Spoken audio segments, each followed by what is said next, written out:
ये 28 फरवरी 2026 की एक आम सी हफ्ते की सुबह थी। तेहरान की सड़कों पर लोग अपनी दुकानें खोल रहे थे।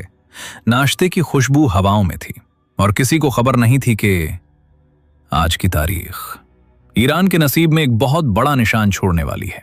शहर के ऐन वसत में पैस्चर स्ट्रीट के गिर्द बुलंद बाला दीवारों के पीछे एक ऐसी दुनिया थी जो बाकी दुनिया से बिल्कुल अलग थी। इस कंपाउंड के नीचे जमीन की गहराइयों में एक बूढ़ा शख्स रहता था। एक ऐसा शख्स जिसने 40 सालों तक तूफानों का रुख मोड़ा, जिसने सैकड़ों कातिलाना हमलों को मात दी और जो खुद को नाकाबिले तस्खीर समझता था। आयतुल्लाह खामेनाई, जिनकी जिंदगी अब एक बैंकर के आहनी कमरों तक महदूद हो चुकी थी। कहते हैं कि जब इंसान बहुत ताकतवर हो जाए तो उसकी ताकत ही उसके दुश्मन बन जाती है। खामेनाई ने खुद को बचाने के लिए एक ऐसा फौलादी निजाम बनाया था जहां हर चीज वक्त की पाबंद थी। वो ठीक किस वक्त जागते थे, किस वक्त चाय पीते थे और किस वक्त अपने मुहाफिजों से मिलते थे, ये सब एक लकीर की तरह सीधा था।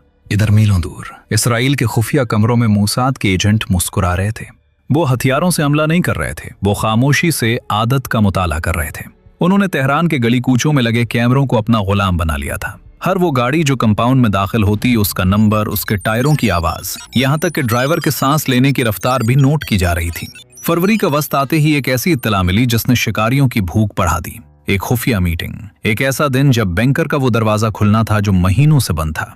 नेतन्याहू ने फोन उठाया और दूसरी तरफ डोनाल्ड ट्रंप थे। अल्फाज कम थे मगर मतलब वाज़ेह था। ऑपरेशन एपिक फ्यूरी शुरू करने का वक्त आ गया है। 9:15 काफिला हरकत में आया। खामेनाई अपनी मखसूस बुलेट प्रूफ गाड़ी में सवार थे। उनके गिर्द मुहाफिजों का वो हिसार था जिसे तोड़ना नामुमकिन समझा जाता था, मगर वो नहीं जानते थे कि उनकी अपनी ही सिक्योरिटी प्रोटोकॉल अब एक जाल बन चुकी है। हर मोड़ पर जहां गाड़ी आहिस्ता होती थी वहां पहले से एक डिजिटल आंख उन्हें निशाना बना चुकी थी। अचानक पूरी स्ट्रीट पर खामोशी छा गई। फोन खामोश हो गए, वायरलेस सेट सिर्फ शोर पैदा करने लगे। 9:40 वो लम्हा जब जमीन लरज उठी। एक नहीं, कई जोरदार धमाकों ने तेहरान के कल्ब को हिला कर रख दिया। पैस्चर स्ट्रीट का वो मजबूत कंपाउंड, वो नाकाबिले तस्खीर दीवारें चंद सेकंडों में मलबे का ढेर बन गईं। धुआं इतना था कि सूरज की रोशनी छप गई और चीखें इतनी बुलंद कि पूरा शहर सहम गया।